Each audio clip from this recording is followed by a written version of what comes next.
Alright, so in the last video we completed the floor plan, annotated it, put some dimensions in, added doors, windows. So the next logical step is to start creating our typical wall section, and from that we'll go through and start creating our elevations as well and our roof plan. So I just want to take a few minutes and I want to get this one that I have started lined up again, make sure everything is correct on it. So I'm just going to grab it, move it, and I'm going to grab it at that end point, which is the outside face of the studs, and I'm going to move it to that location right there. And then I can move it back down with my ortho on, and I can start working on this. So with this, I'm going to create a lot of different layers as I go through, and so basically everything will have its own colors and things like that, and we can't use the same colors a lot of times because this is going to be a larger scale. There's going to be a lot more detail in this drawing, and the line weights will basically show up differently. So the first one I'm going to make is dash LA make A dash footing, and I'm going to color this 153, which is a shade of blue, and I'm going to put it on my home screen so we can see these popping up there, and I'm going to highlight that, and I'm going to change it as I go. Alright, the next one, I'm going to create each individual concrete block. So whenever I do this, I can start out with this. I will go ahead and just leave these as a foundation layer, but I'm going to make a new one called layer make A dash foundation, and I'll make this 73, which is a shade of green.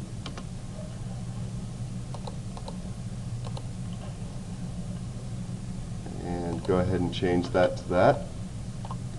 And then with these, these are representing the joints in between my CMUs, mortar joints.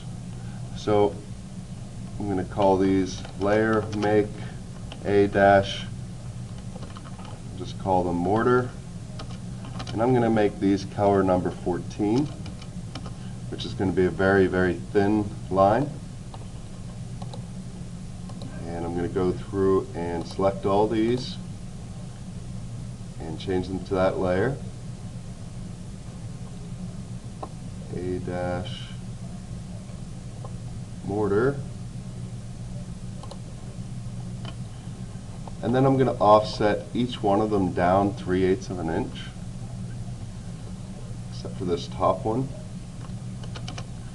because the joint itself is going to be 3/8 of an inch thick.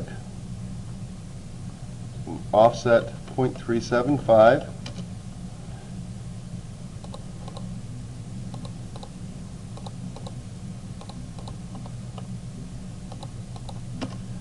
So now I have each block with the mortar joints represented.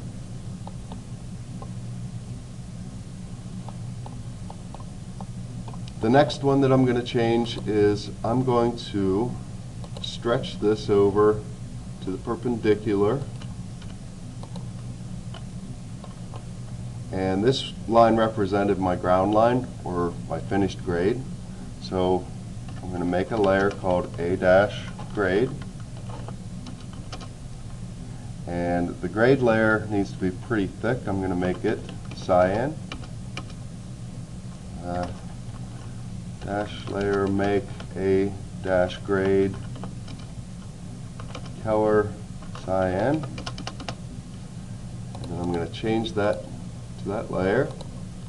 And the other thing that I'm going to do is I'm just going to grab this end of it. I'm going to click on it, highlight it, get these grips active. I'm going to grab the end grip, and I'm just going to pull it away like that to show that the grade is sloping away from the building. We always want to slope the grade, the finished grade, away from the building a little bit so any water that's running off of the roof runs away from the building instead of towards it.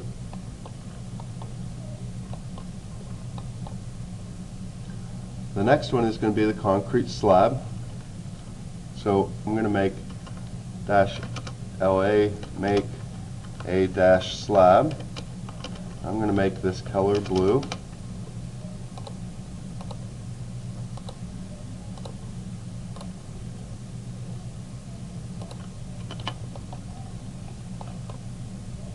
Now I have my concrete slab in there.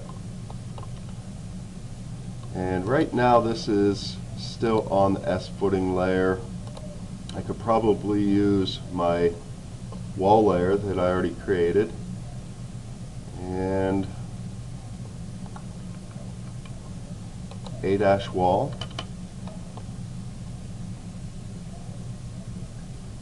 Now this line, if I left this color number 11, which is a 0.022 inch thick line, if I left this how it is here, then what would happen is these lines are so close to each other that this would end up looking like one big thick heavy line in both instances. So we want this line and this line to be very thin. So this line right here represents drywall or OSB, whatever I end up with my interior finish for my garage, and this line out here represents our 1/2 inch OSB sheathing on the outside. So instead of breaking them out, we don't know whether we're going to use drywall, what the interior finish is, we're not really concerned with it right now.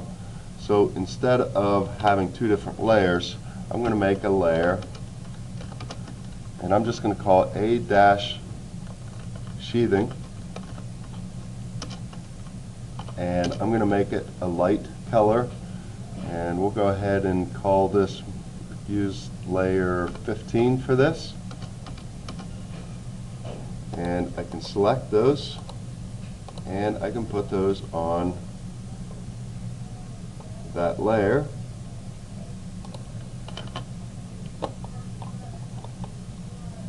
And the next thing is to start actually drawing this wall in, how it would really be built. So whenever we create a wall in real life, basically the wall is going to start on the slab, and then we're just going to raise the wall up, and then we're going to attach it to the concrete. So it's going to have a top and a bottom, and they're going to be top and bottom plates. So the bottom plate, I'm just going to offset a line 1.5. That would be the thickness of the plate. Trim it out there. I'll draw an X to show that it's wood framing. Anytime we cut through an object in a section view, we're supposed to have show material indication by either hatching it, or in the case of framing lumber, we draw an X across it. And I'm also going to go through and select these and change them to this layer, just because there's a lot of detail there and we don't want them showing up that dark. Or I could just make a dash layer, make a dash light. We'll make that thin instead. Dash LA, make a dash thin. Color, we'll make this 10. So I'm going to select those, a dash thin, and now I have my plate drawn in here. Now my actual stud is going to be, if I was going to use a pre-cut stud, the pre-cut stud length is 92 5/8.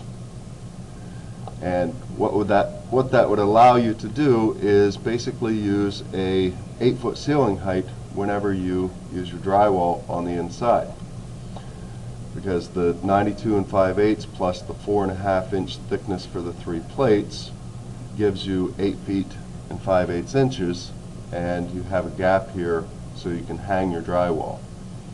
So if it expands, it doesn't bust and crack. So since we're doing a garage, we're going to do this a little bit differently. We're going to go ahead and use an 8-foot stud, and then we have a little bit more ceiling height in there for garage door opener. So I'm going to offset this line 8 feet.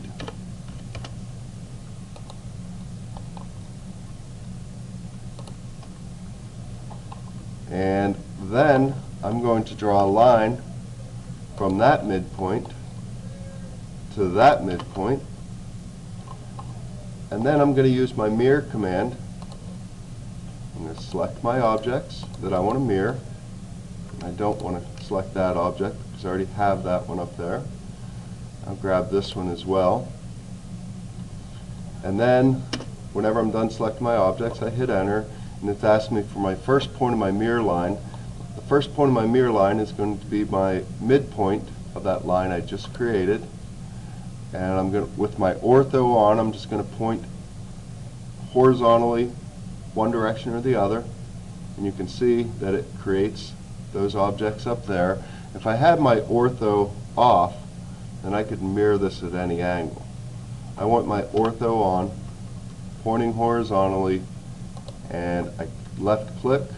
It asks me if I want to erase the source objects. No, I don't. That's the default, so I can hit enter, and now I have the top plate. So the first thing I'm going to do is I'm going to trim out that line, and I'm going to make this line the same layer as these. So I'm going to use my Match Properties button tool to do that. I could easily select that, come up here, choose the layer like I have been, but there's also a Match Properties layer where I select the object that I want to match, and then next I select the object that I want to change. So now I have those all on the right layer, and what I can do is I want these lines down here extended up. So I could stretch these just so I have these in my view. So anytime that I'm stretching, I want to use the stretch command. I can click on that button, or I can type S, enter. I want to do a crossing window. So I want to cross the objects I want to stretch, and I want to stretch them by the end point. So if I completely encompass them like this, then it's going to stretch these two lines, because those are the two endpoints that I chose, and it's going to look like this. If I stretched this right here, there are no endpoints for that line, so it's not going to stretch anywhere. So whenever I do this, I want to start at my lower right hand side and do a green crossing window as opposed to a blue encompassing window. This is not going to give you anything. I want to do a green crossing window across all the items I want to stretch. Once I'm done selecting that, I choose a base point where I want to start stretching from. And in this case, I'm just going to grab these, have a base point out there somewhere, and I'm going to stretch them up here. Now if I wanted to at this point, I could stretch again and choose the base point of that end point, and then choose my second point as that end point. What I know is there's also going to be another plate on top of this. So whenever I'm doing wood framing, the corners of the building, we have overlapping plates, so we have a double top plate up here, and that ties corners or any partition walls together. So I'm just going to copy these items from this end point to that end point to have my double top plate. And I didn't include this one because I didn't want double lines here. I just wanted that single line. So at this point I could stretch these up here, or I could extend, use my extend, which is on the trim pull down. It asks you what objects you want to use as your boundary edges, what do you want to extend to. So I would choose that, hit enter, and then I could pick those. And I can't extend these there because it doesn't actually go out to that point. So for now I could just basically stretch those up, and then I'll trim those out later, clean them up. So this line, I just drew this line in here so that I had a mirror line, so that I can erase that now, and now I have my stud wall. The next step is going to be to draw the truss. So whenever drawing this truss, and I'm actually going to get these out of my way right now, stretch those back down. Whenever I'm drawing my truss, I'm going to make a layer, A-truss. I'm going to make that color 153. I can always change it later. I don't like the appearance of it whenever it's printed. And with my truss, it's basically going to sit on top of this plate. So the first thing I need to do is I have to look at my design criteria, and I have to see what my roof pitch is. My roof pitch is going to be a 512. So the easiest way to do this is start out at this point, drawing a line, and I'm going to draw the line up 5, and I'm going to draw it over horizontally 12. So we always do our roof pitch in units of something vertical in relationship to 12 units of run. And then I can draw my line connecting them. So this is my roof pitch right here. This is a 512 roof pitch. Instead of using an angular measurement, we do a ratio of rise over run, like a slope. So at this point, I just drew this in here to get this line, but I can use this later on to show what my roof pitch is. So I'm just going to move this out of the way for right now, off to the side, and I'll grab it later. So my roof trusses are typically going to be made out of, and actually these roof trusses aren't going to go this direction. They're not going to slope this way. So what we'll do instead with this, just to make this more accurate, we'll pick this up, move it over here, rotate it, and align it with this wall.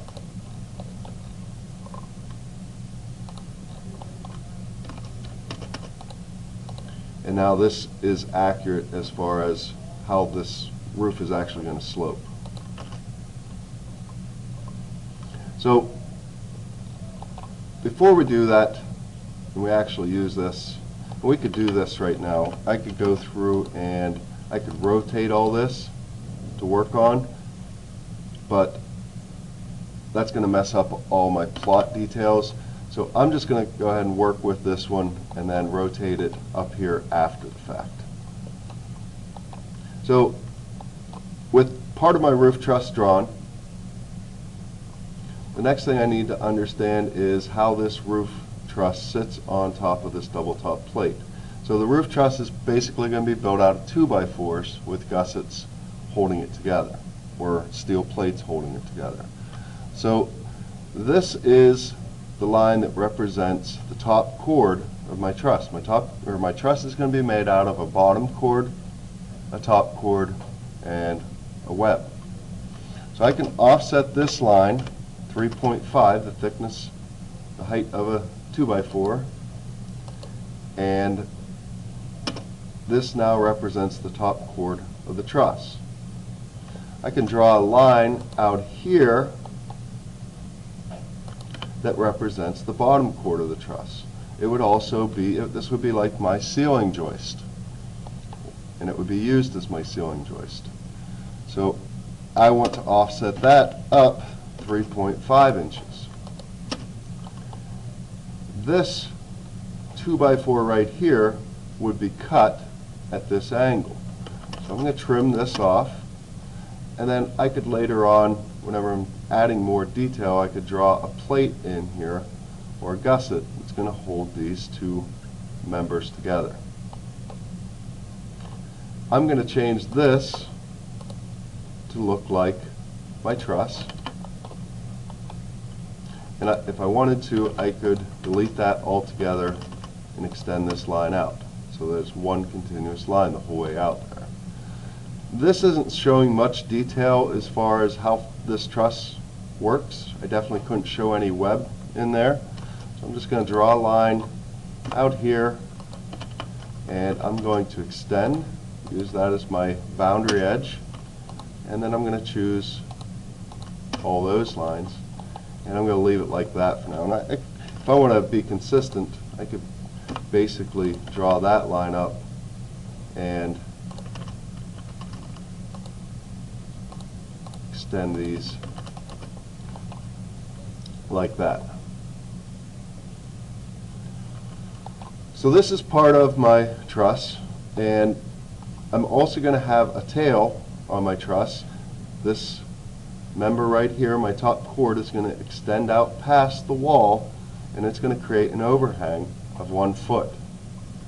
So to do this, I'm going to offset this line out 12 inches, and at this point I'm going to extend these out to here, and instead of using the extend command this time, I'm going to use the fillet command. So I'm going to type fillet with a radius of 0. I'm going to choose the end of that line, the end of that line, and then I'm going to do fillet again, and I'm going to choose those. Match my properties, and now my truss ends up out there. So to actually make this 1 foot out from the face of this stud, we're also going to have a 2x4 on the end of here to create my fascia, so I have something to nail my aluminum fascia to. So I'm going to actually offset this in 1.5, and then I have to clean this up and make it look good. So before I start cleaning that up, the next thing that's going to sit on top of this truss, well, basically these trusses are going to be spaced at 2 feet on center the whole way across this wall. So every 2 feet we're going to have another truss. So there's going to be gaps in between them. So we can't just lay our shingles on top of there. We have to have sheathing up here so that we have something to nail our shingles to. Our sheathing is going to be 5/8 inch OSB. So I'm going to offset 0.625 or 5/8. I'm going to offset this line up there, and then I'm going to match properties, change this to my sheathing layer, and now I have my OSB on there. At this point I could extend my OSB up there, and I could extend my interior sheathing to that point. I could also offset down 0.5 for the thickness of my ceiling, and I could trim it out there, and then I could trim that, and that's how that would end up. I'll match properties, change that to a sheathing, and that's how that ends. And just to show actual representation of that, I'll add that line in as well. Alright, so here this is a little bit more difficult how this 2x4 is going to land on here. So basically, if I extended this up, extend that up there, my 2x4 is not going to look like this. My 2x4 is going to look like this. I'm going to have a 3.5 inch height, a 1.5 inch width,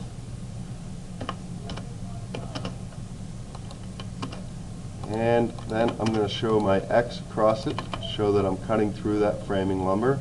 So my 2x4 is actually going to sit something more like that. Because if I raised it up here, now all of a sudden my sheathing would have to end right there. I can't have my sheathing cut at an angle on the end.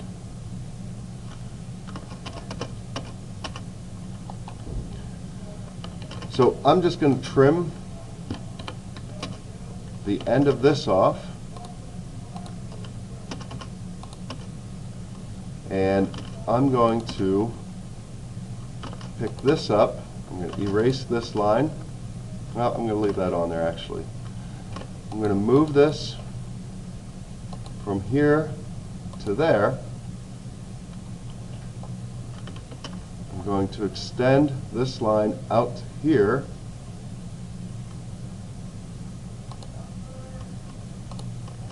And then I'm going to move this all again from that end point down to that end point.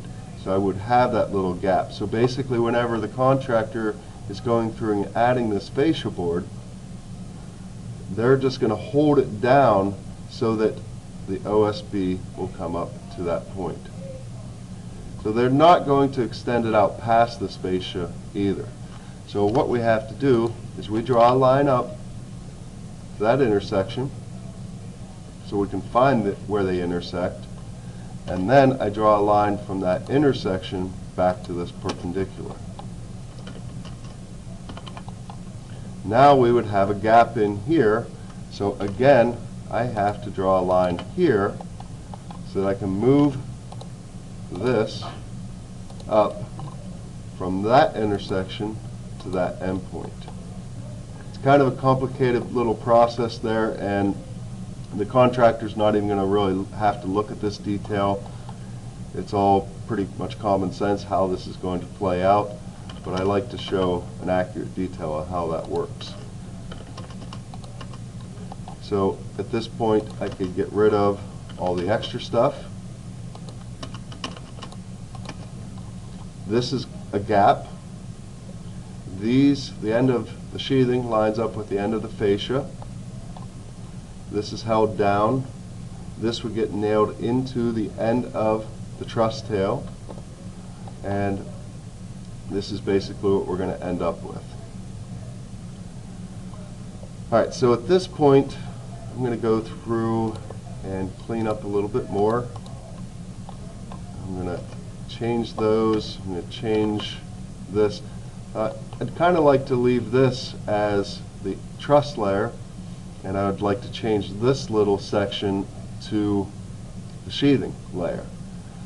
But we have two different parts there. So I could trim this out and draw the line in that represents it, and then it's an individual line, or I can undo. The other option that I can do is I can use my break command, which is BR, enter, and it asks me the object that I want to break. I select the line, and now I have the option of choosing a first point or using the point that I selected the line as my first point. So I'm going to choose first point, and I'm going to pick the intersection there, and then I'm going to pick my second point, second break point, as that same intersection. Now I have two different line segments. So again, I'll match properties, change that, and that's how the tail of my truss is going to work. So whenever I would order my trusses, I'm going to have a 12-inch overhang or 1-foot overhang, so I'm going to let them know that I want a 10.5-inch tail on that truss. Alright, so once I have that done, I have the basic structure completed. At this point, it would be going back and adding a lot of different detail to this.